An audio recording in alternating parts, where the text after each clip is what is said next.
My name is Skip Rutherford. I'm Dean of the Clinton School. We welcome you to a program that I'm very thrilled that we're able to present. May I please ask that you turn your cell phones and other electronic devices off unless you're tweeting, and then you can do it. It just interferes with our equipment. And then secondly, I want to say a special thanks to our volunteers who, along with Nikolai DePippa, are responsible for this great public program series.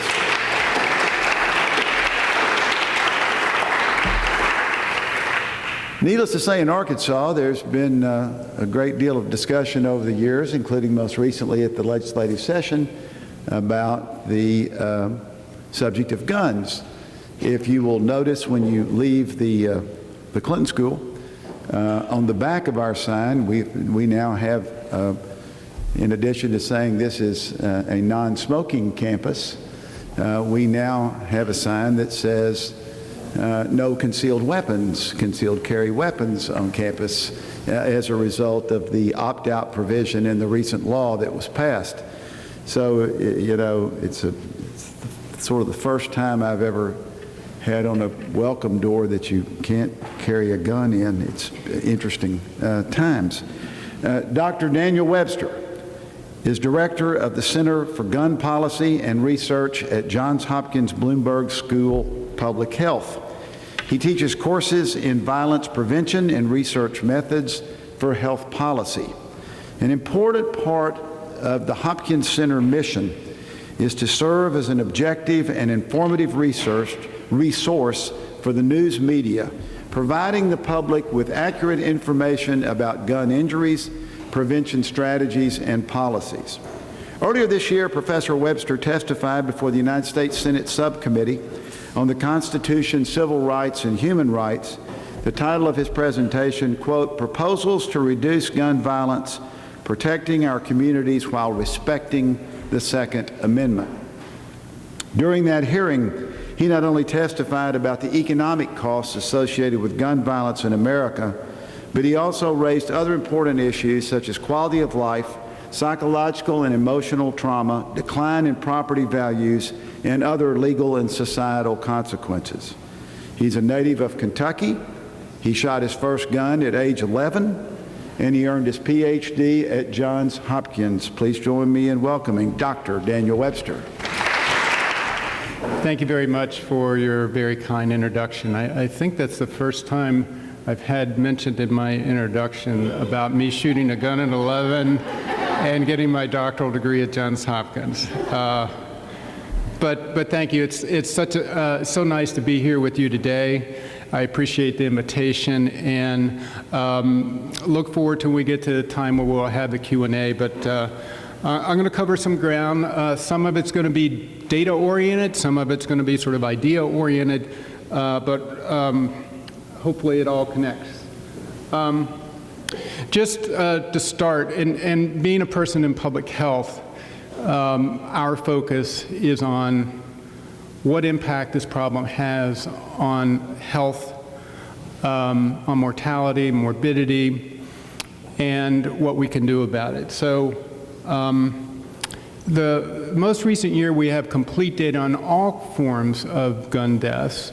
There were over 31,000 such deaths in the United States. What many people don't realize that in states like Arkansas and many other states, it's actually suicides are far more common than are homicides with guns. But nevertheless, we have more than 11,000 gun homicides per year. Based upon data from the National Crime Victimization Survey, we estimate over 300,000 times a year in which individuals are victimized in a crime with a gun. Most typically they're not shot. And 73,000 injured severely enough with a gunshot wound that they needed hospital treatment. An economist recently released a study where he estimated that the social cost in a single year from gun violence in the United States is $174 billion with a B. Has a huge cost on our society. As was mentioned, in part, it has to do with property values. If you think about if someone is shot in your neighborhood, or maybe that happens on far too frequent of a basis, you can imagine what it does to your property values, right? So it's great consequence in many domains in terms of our not only mortality, morbidity, but psychological costs and economic well-being. Very commonly when we talk about this issue publicly, and particularly some of the news coverage of it, we think about the mass shootings. I'm sure most of you, if not all of you, recognize this image of teachers and students coming out of Sandy Hook Elementary School in Newtown, Connecticut. You might also recognize some of these images. These were from the, I believe it's a Safeway in Tucson, where Gabrielle Giffords and several other people were shot that day. I think I now figured out that I can do it. And then when we think about perpetrators of gun violence, we think about individuals like Jared Loughner and Adam Lanza, people who perpetrate some of these mass shootings. And most of the conversation, unfortunately, centers around these sorts of incidents that are really important and gripping and terrifying kind of incidents. But I think that they really can skew our thinking about what the problem is and what the solutions might be to it. So much was made of the fact that Jared Loughner got his gun legally, for example.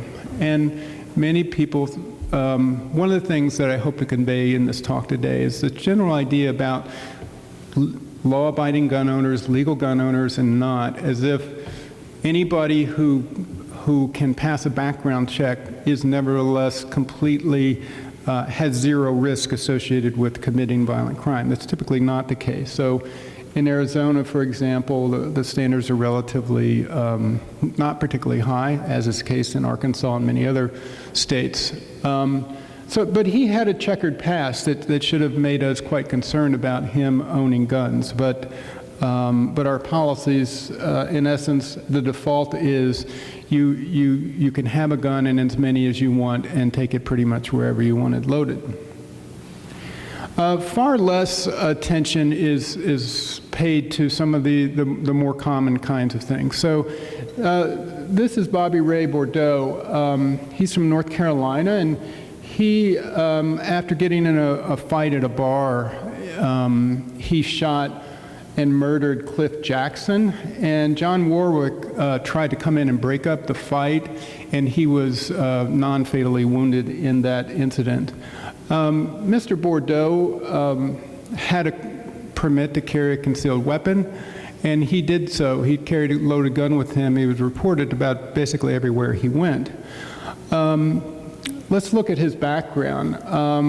When this was investigated, this incident, it was discovered that Mr. Bordeaux was a long-term alcoholic and drug user and had been hospitalized multiple times for his alcoholism problem. He also suffered from severe depression and had attempted suicide with a gun. Yet again, he was able to legally carry a loaded gun wherever he wanted in the state of North Carolina. Here's another incident. On my far right, your far left, that's Julius Burton. At 18 years old, he went into a store called Badger Guns in West Milwaukee, which is just outside of the border for Milwaukee City. And he selected a Taurus 40 caliber handgun, a relatively inexpensive but quite powerful handgun. And he had with him Jacob Collins, his friend, who was 21 years old. And he said, "I'll take that one. That's the one I want." And so Jacob Collins, being of legal age, could purchase this gun. 1 month later, Julius Burton used that to shoot two police officers, Officers Norberg and Kunich, and they now are permanently disabled. The man below here, let's see if I can get my pointer. This is Adam Allen. He was one of the co-owners of Badger Guns. I'm going to tell you a little bit more story about Badger and present some data later in my talk, but it's just to point out now that for many years, this gun store sold more guns later traced to crime than any in the entire United States. He also subsequently lost his license after a bunch of problems were revealed. So quite often, again, it's often prompted by these mass shootings, we start to talk about guns.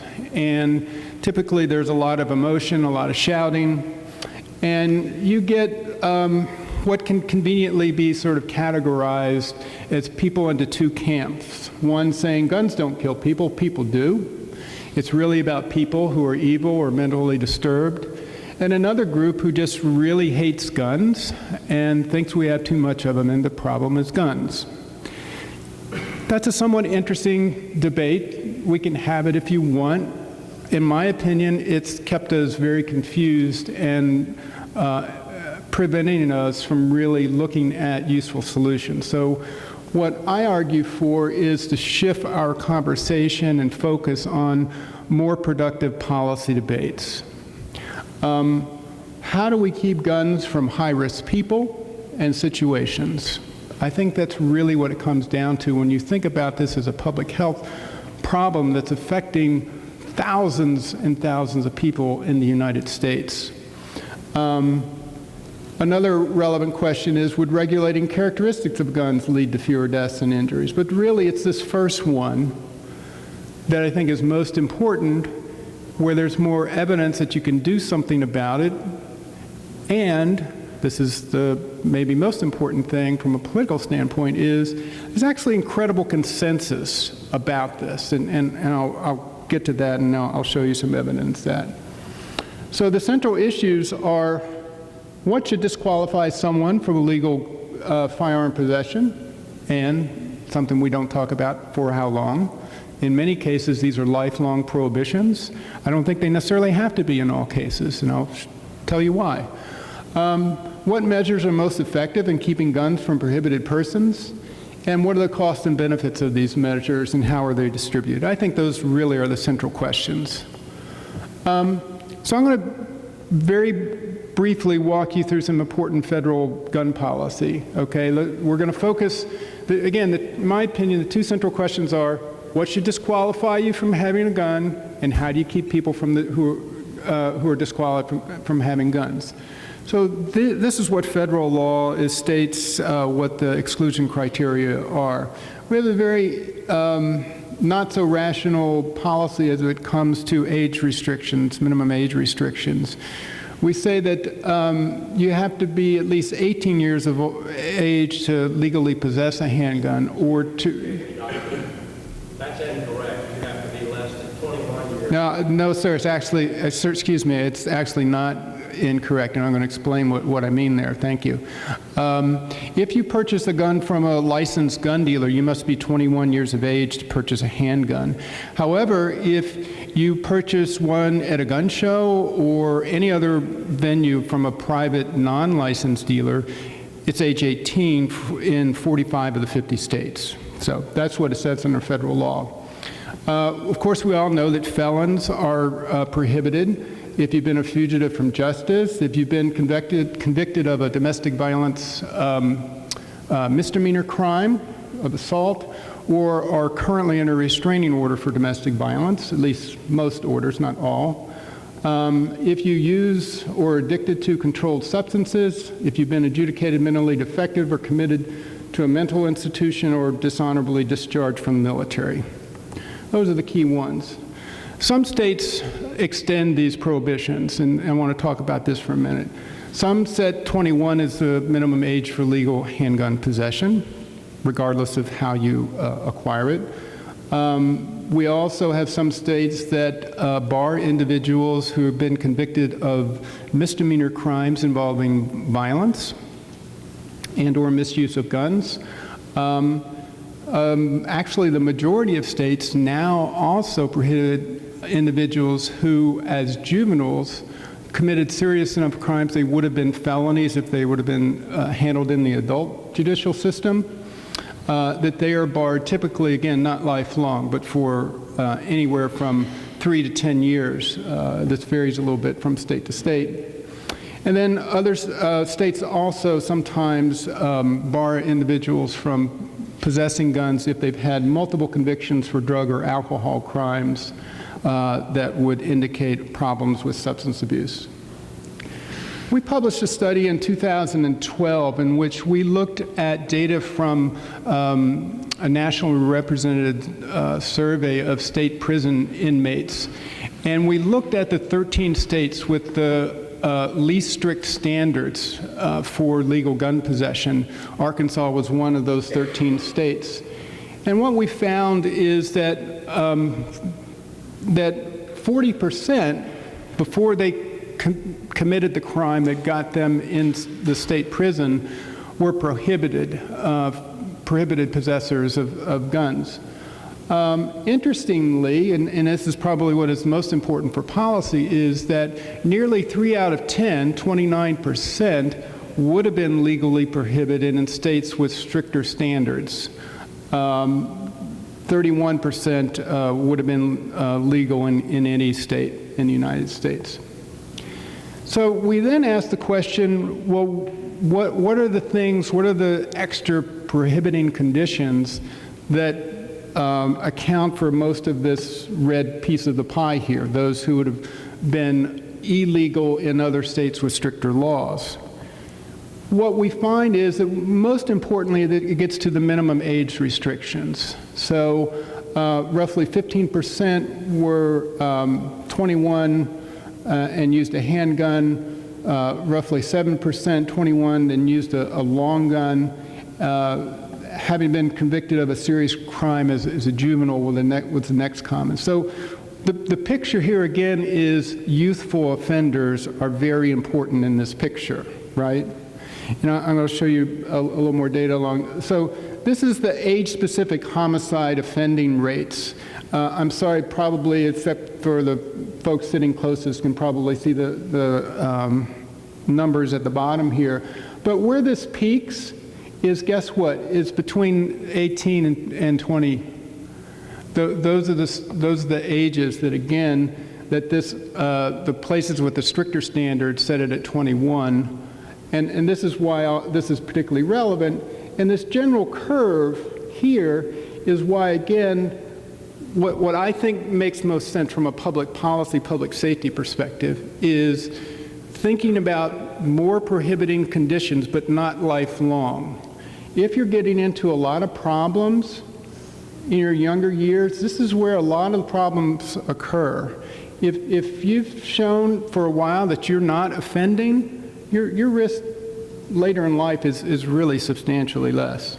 So I think thinking about age, when we think about this from a public safety perspective, makes a lot of sense. And I think it's interesting to ask ourselves a question: which is more dangerous in the hands of 18 to 20-year-olds, a can of beer or a handgun?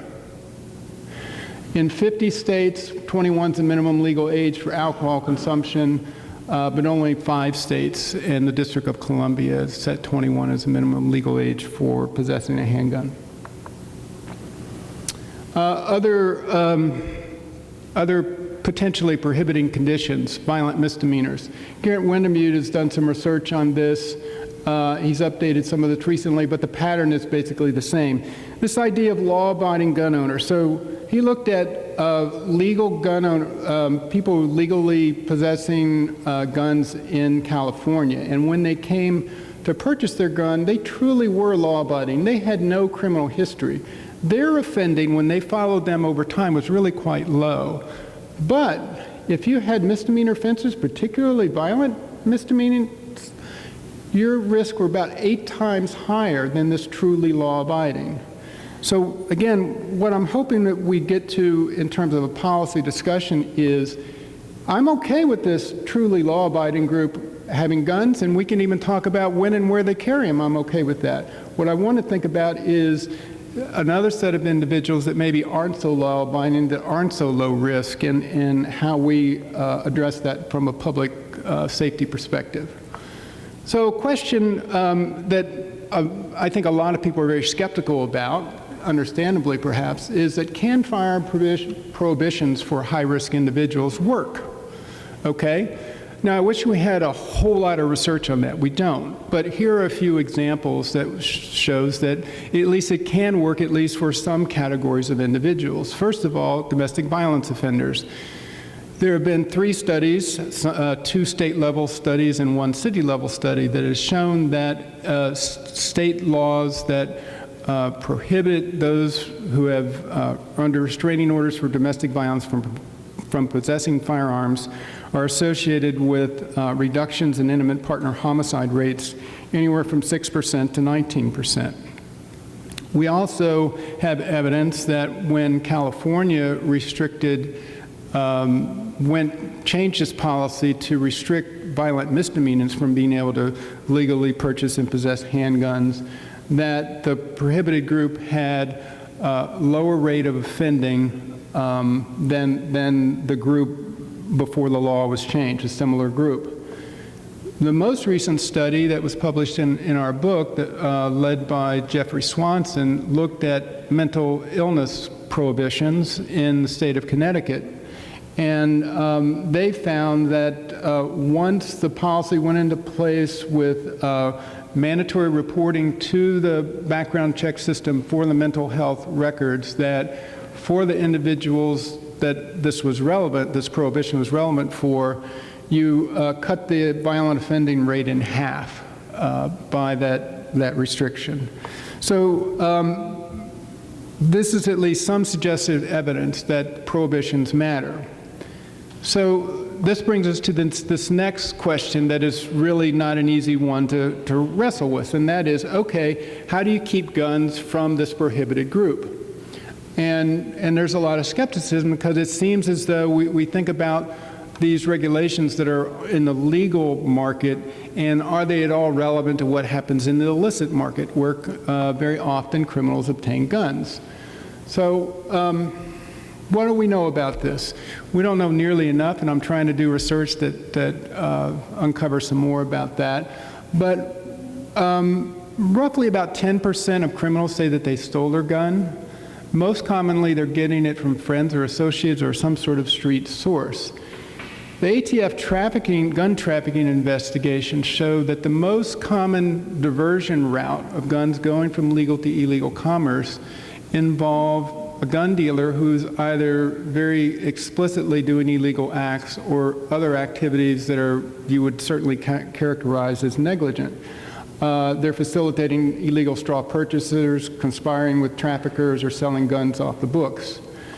Thankfully, this represents only a relatively small proportion of gun dealers who are the problem. We know that less than 5% of gun dealers account for 50 to 60% of guns traced to crime. And while, again, we don't think about it in these terms, but all these private transactions that many criminals are getting guns technically could be seen as legal, because the seller has no obligation, is not breaking any law by selling the gun, unless that person says, oh, by the way, I'm a felon, but will you still sell me my gun? Typically, that's probably not what the exchange looks like. So many of these exchanges actually occur in some legal context under our current laws. What are the federal regulations to keep prohibited persons from accessing firearms? First of all, federal government licenses individuals who are in the business of selling firearms. Makes sense. We do mandatory background checks since the Brady law for those transactions with licensed dealers. Of course, we still have this huge gap in our laws for private transactions, where we have no background checks or record-keeping requirements. Explicitly in federal law, it says that the federal government cannot maintain a registry of gun owners. And dealer record keeping is required, but penalties for not, in essence, being able to account for all of your guns, there are basically no penalties unless a federal prosecutor can prove that there was that someone in essence was very willfully trying to evade federal firearms laws. Congress also in 2005 made gun sellers pretty much immune to almost all lawsuits, very uncommon protection of any other legal product. Congress has also placed a great deal of limits on the ATF at the urging of the gun lobby. It says that the ATF cannot consolidate records of licensed dealers. They are not allowed to electronically retrieve names of gun buyers from out-of-business records to aid crime gun searches. So actually, how many people remember microfiches from public libraries or school libraries? You know, that's what they use, believe it or not, in this day and age, in the 21st century, because they're not Congress has forbid them to put it in an electronic database so that they could do a crime gun trace. It also said that ATF can not require gun dealers to inventory their firearms. They're not allowed to access data from an FBI background check 24 hours after it's purchased. They're not supposed to disclose data on the origin of crime guns. And they also allow gun dealers to transfer guns that are in their business into their private collection. So I don't know how many of you go to gun shows, but you might sometimes see scenarios in which an individual has a table, part of which is sort of the licensed dealer business, and part of it is the private business. So if someone comes up and wants a gun but doesn't want the inconvenience of a background check, that dealer can transfer it to his private collection and then sell the gun.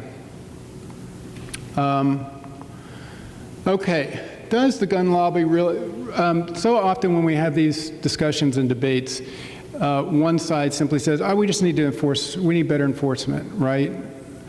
I'm a little bit skeptical about that, at least as far as the gun lobby is concerned, because they've done a great deal to put restrictions on the ATF to enforcing gun laws. And just to try to give a little bit of perspective here, so 9/11, we had 3,000 people who were murdered in the United States. And we went to war for 10 years against 2 different countries, spent over $1 trillion.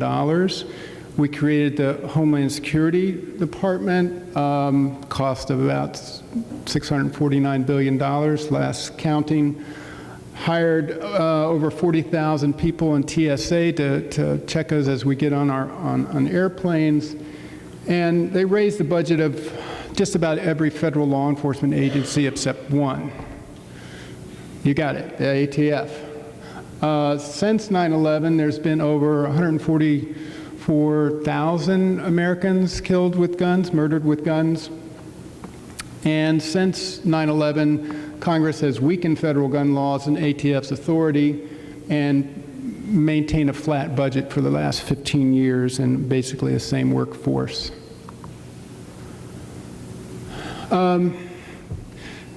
Dirty dealers face relatively little risk. Roughly 9% are inspected in any given year. When dealers are inspected, quite often more violations are found. But actions, actually, serious actions against the license are pretty rare, about 1%. And dealers who do have their license revoked find it pretty convenient, in essence, to get around it. So there's a gun dealer just outside the Baltimore city line. Sandy Abrams ran Valley Guns for many years, and I won't go into the long litany of his situation, but he was a really bad actor. And finally, after nearly 10 years, they took away his license. He immediately had his 80-some-year-old mother apply for a license and set up a business right next to his, where he then transferred his inventory to his mother, and he sat in the back room, sort of in essence running the business, while Mom Abrams had the dealership in her name. And that's not an uncommon scenario. So states do a variety, some states do a variety of things to go beyond the federal laws. Some have their own set of regulations and oversight over gun dealers. They have purchase permit applications that you have to go to a law enforcement agency rather than the individual who stands to profit from the sale that vets the application process, including fingerprinting in some cases. They require background checks for all gun sales. They require reporting, mandatory reporting of theft, loss of guns, and restrictions like 1 handgun per month per person. So we've done some studies that looked at the effects of these state policies on the diversion of guns to criminals. First looking at intrastate diversions of guns to criminals, and then cross-border, and we find some similar findings. We find that when a state has strong gun dealer regulations, and importantly, we're the first researchers to do this, to actually study the enforcement part of this. It turns out that having strong gun dealer regulations by itself did not have independent effect.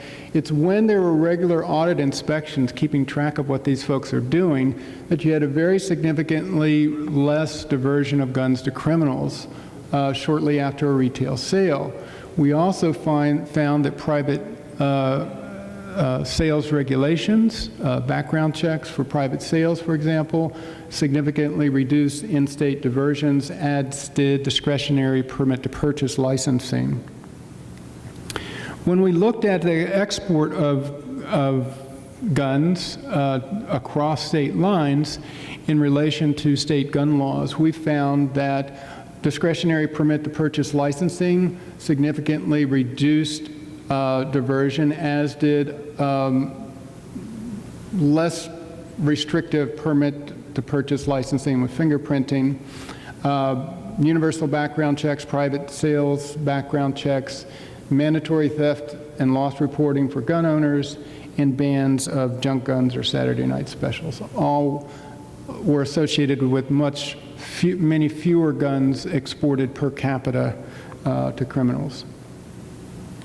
The two studies I referred to just a minute ago were both cross-sectional studies that have limitations in terms of causal inference. I want to point out a more recent study that we've undertaken looking at change over time in the state of Missouri when they got rid of some key regulations. They repealed their permit to purchase handgun licensing law in August of 2007, so that private handgun sales no longer required a background check, and you no longer had to go to local sheriff to get your permit. You just simply went to the gun dealer to fill out your form to get the gun. So what happened? I apologize, there are a lot of bars here, but I'll briefly just describe what this is. This is the amount of time in between a retail sale and a recovery of a gun from a criminal. And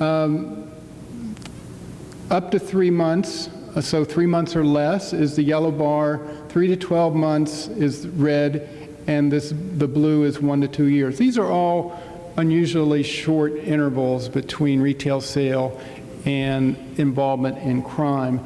What you see here in relation to when this law changed, which is in the latter part of 2007, what you would expect is that the only thing changing much here is this first yellow bar, because it was mostly, that's when the law went into effect. And you see a little uptick right here that gets bigger as you extend forward when the law has been repealed for a longer period of time.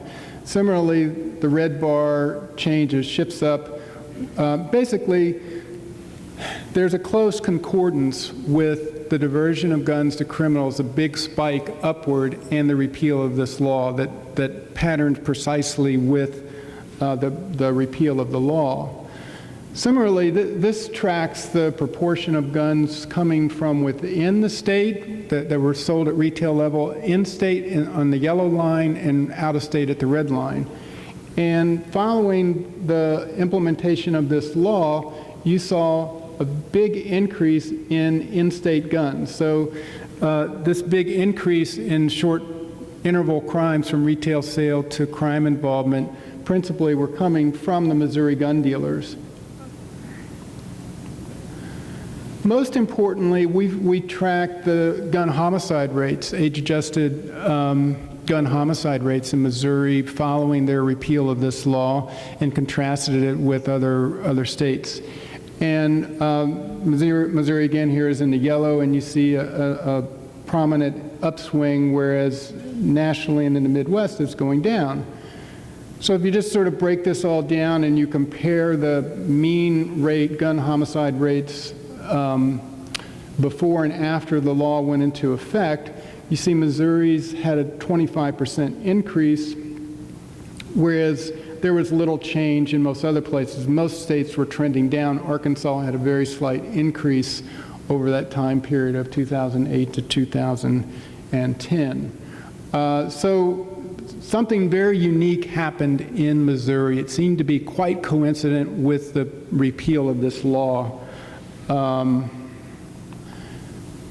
We did some regression analysis where we controlled for baseline levels of gun homicide rates, the age structures of the population, police per capita, incarceration rates, unemployment, and burglary as a general measure for how much crime is going on in an area. And Missouri's permit to purchase repeal was associated with a 29% increase in gun homicide rates. When you controlled for stand your ground laws, that effect diminished just very slightly to 26% increase. We also just, if for example, this was mainly explained by something in St. Louis. There was a big upswing in violence in St. Louis, but the rest of the state, nothing is going on.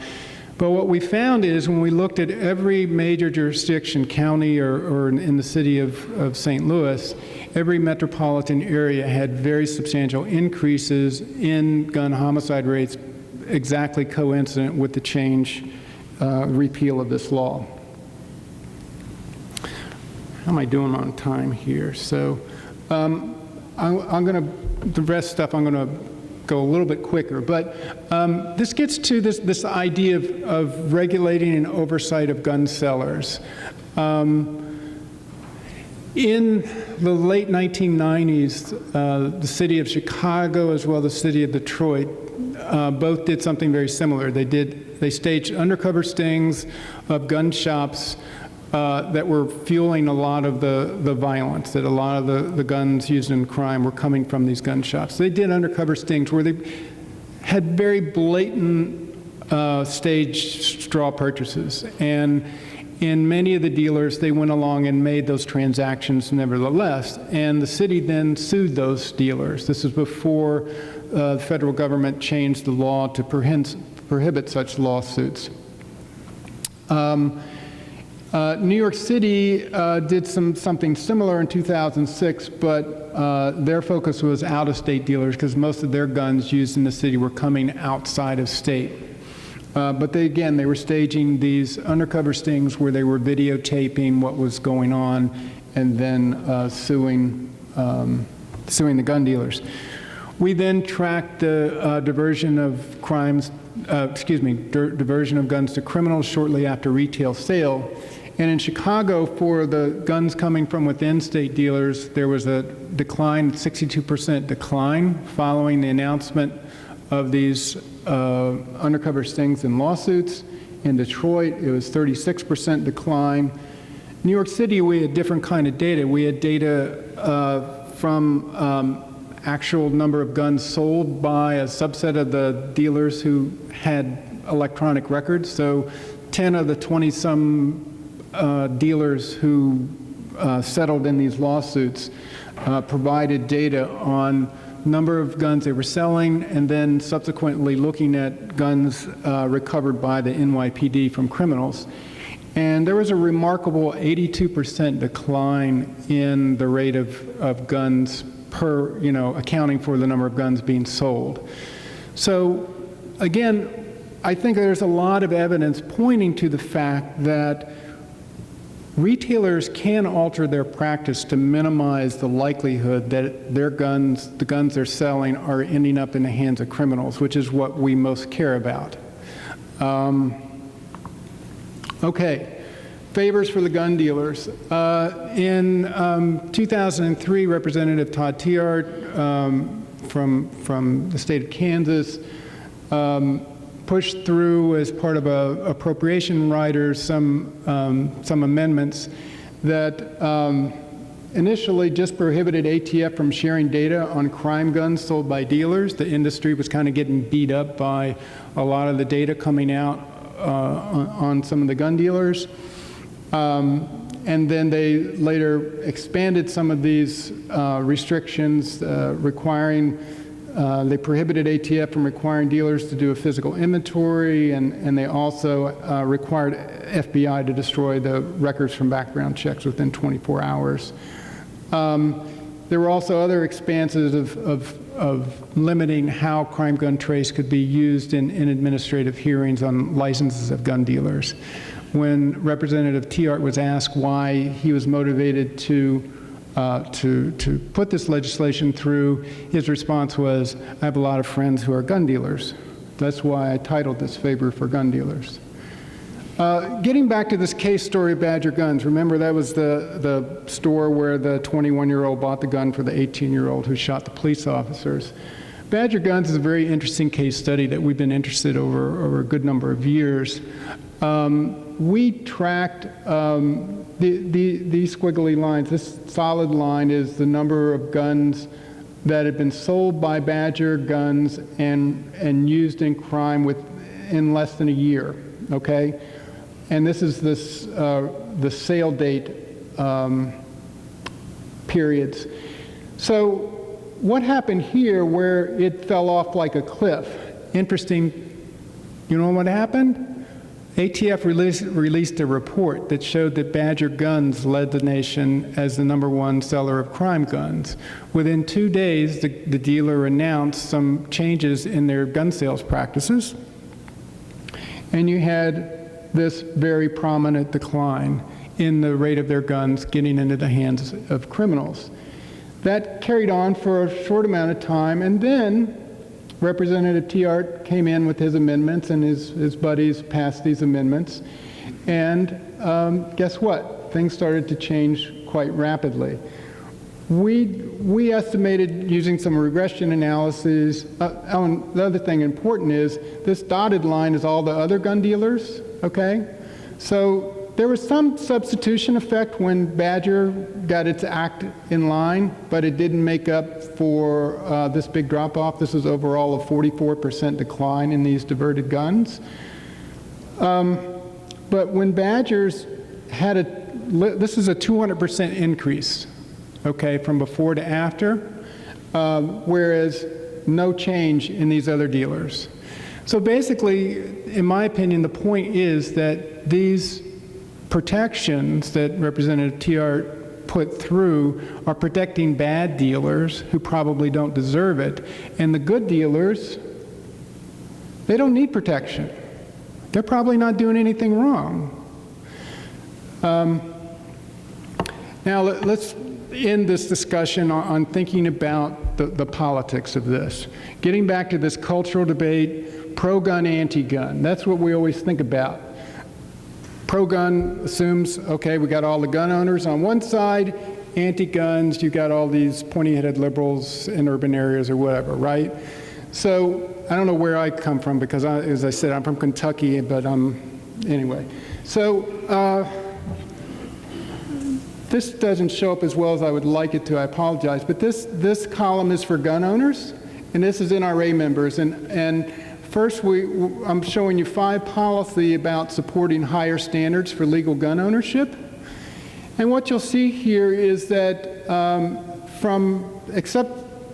have 52% of gun owners saying that 21 should be the minimum age for a handgun purchase and possession. But for these other restrictions, where we're looking at someone violating a restraining order for domestic violence, publicly displaying a weapon in a threatening manner, committing a serious crime as juvenile, you've got 70 to 80% of gun owners who want stronger standards in those areas, and even a majority who want 21 as the minimum legal age. Even if you look at the NRA members, you see, again, very strong support for most of these stronger in essence, higher standards for legal gun ownership. Only 42%, however, supported 21 as a legal age. Now, the other part of this, measures to keep guns from prohibited individuals. Let's look at 5 key policies here and how do gun owners and NRA members feel about them. Well, guess what? Again, you see that this is the gun owner column here. You've got anywhere from 59% to 84% when it comes to background checks for all gun sales who support these sort of policies to make it more difficult for prohibited individuals to get guns.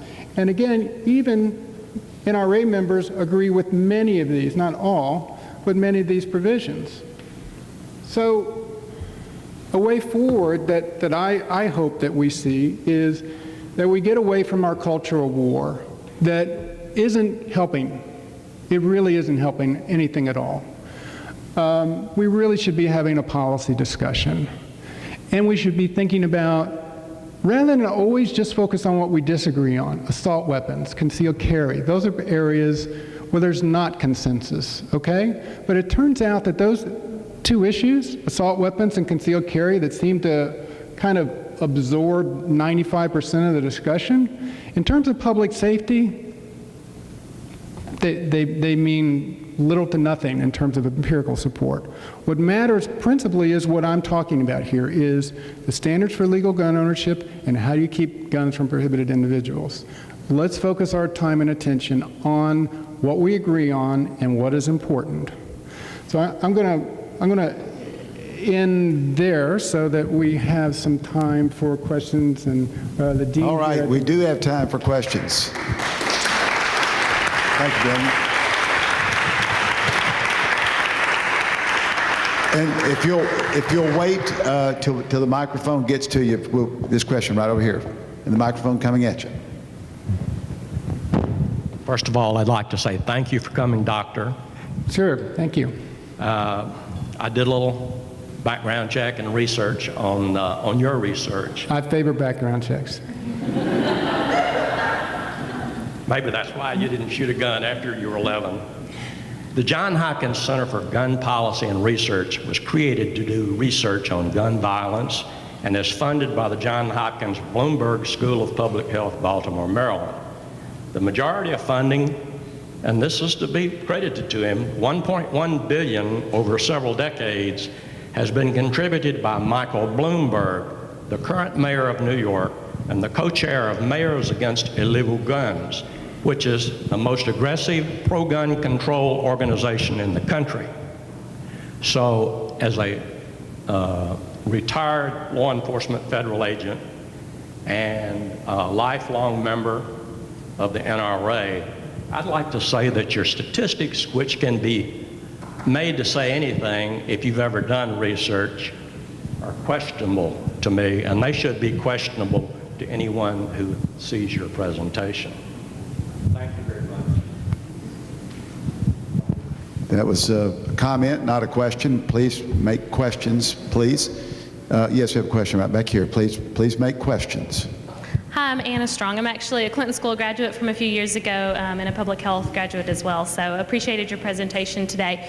I wanted to ask a little bit about, I know you mentioned the legal drinking age in all 50 states is at 21, or most of the states is at 21, and I know that was originally tied to federal highway funding, right. A big fiscal encouragement, I guess, if you will, from the federal government for states to raise their drinking age. Do you have any suggestions of a similar sort to help with states moving forward on their policies on guns? Well, conceivably, federal government could do similar kind of things as it relates to minimum age or other kind of conditions. However, I think that the political hurdles for stronger gun laws are not small at the federal level, and I hope that will change. But it's something that maybe is worth considering down the line. I think generally what makes most sense is just sort of set certain federal standards that have generally held up. Anything that I'm talking about here, I mean, my intention was not to get into a debate on the Second Amendment or Constitution, but these are all well within what Anthony Scalia says is completely constitutional. So these are regulations put in place, again, principally to keep guns from dangerous people. So, so I think that we can make ground on these things. Again, if we can not have the whole discussion sort of steered by the gun lobby, which I think very intentionally wants us to continue to have the cultural debate. They don't want to have the policy debate. They want the cultural debate. Yes, ma'am, right here. Question right here. First of all, a quick question. Did Skip tell you that Wayne LaPierre was standing where you were within the last year? Yeah, I did understand that. That's fine. I wanted to ask you, in states such as ours, I grew up in Tennessee, you in Kentucky, and now I live in Arkansas, states where there's a great deal of hunting, do you think any kind of differentiation between long guns and concealable handguns might draw more people into being in favor of restrictions? Oh, without a doubt. That's a great point. And if you look at many state policies, including in Maryland, where I'm from, far more regulations are on handguns than are long guns. We exempted in the state of Maryland for many years almost all regulations on the long guns, principally, in essence, we have the same divide in cultural debate within Maryland. And when I go to Annapolis and listen to those discussions, it's typically rural folks talking about their hunting and other things, and people from places like Baltimore where handguns are the problem. And so they came to common sense kind of agreements that, yeah, we need stronger measures on handguns than we do on long guns. It's not a perfect answer, but it seems to be reasonable to try to, in essence, cross the cultural divide. Yes, sir, right here. Thank you very much. I have a couple of questions that actually address statistics, just to kind of help clarify things. The first is you gave data on the number of deaths and hospital treated by guns or as a result of guns in criminal activity. Right. Do you have similar data on deaths and hospital treated as a result of gun injury in non-crime situations, and whether these laws would have an impact on that? Sure. Yeah, that's a great question. So as my slide pointed out, so 19,000 deaths a year are from suicide. If you look at the non-fatal numbers, they definitely skew. The lion's share is from criminal assault types of behavior. Unintentional or accidental types of shooting, whether they're fatal or non-fatal, make up a relatively small proportion of this. One study that I did looked at child access prevention laws, or laws that require gun owners to store guns safely, typically locked in some fashion, so that they're not accessible to underage youth. And we found that that significantly reduced adolescent suicides. We also, just to point out our objectivity, we found that 3 other types of laws focused on youth firearm restrictions had no impact on youth suicide. So we report our data and findings whether they support more regulation or do not.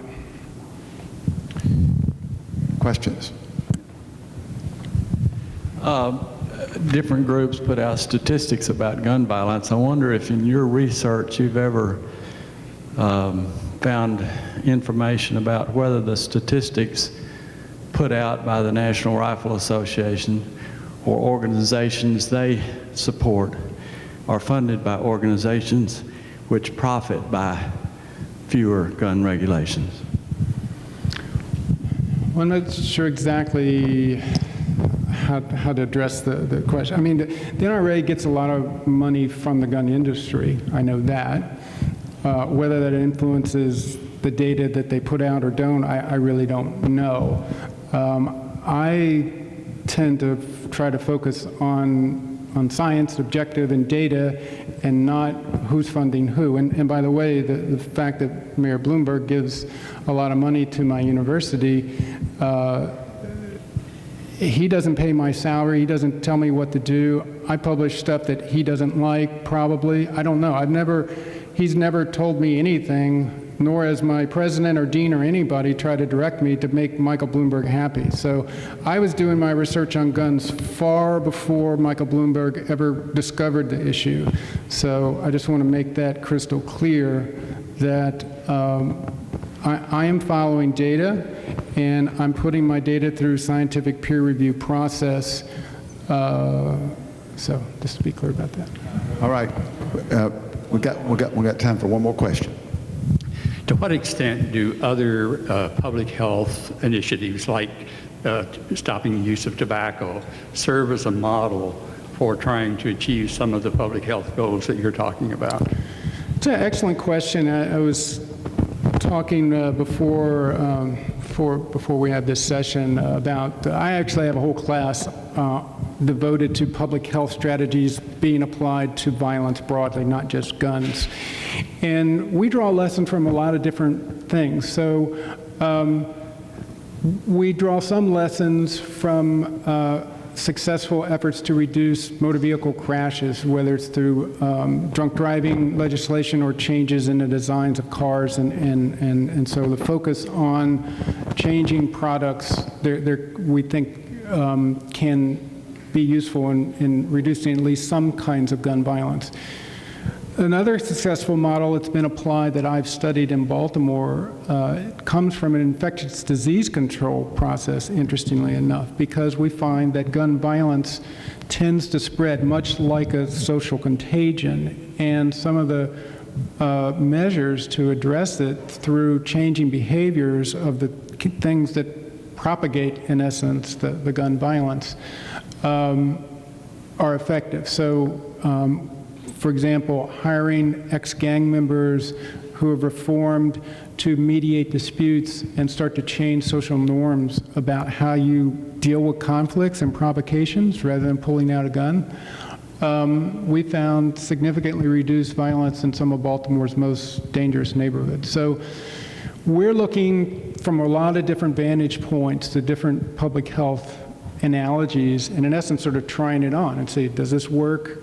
Yes or no, and testing it on empirical research. Well, let's thank Dr. Daniel Webster.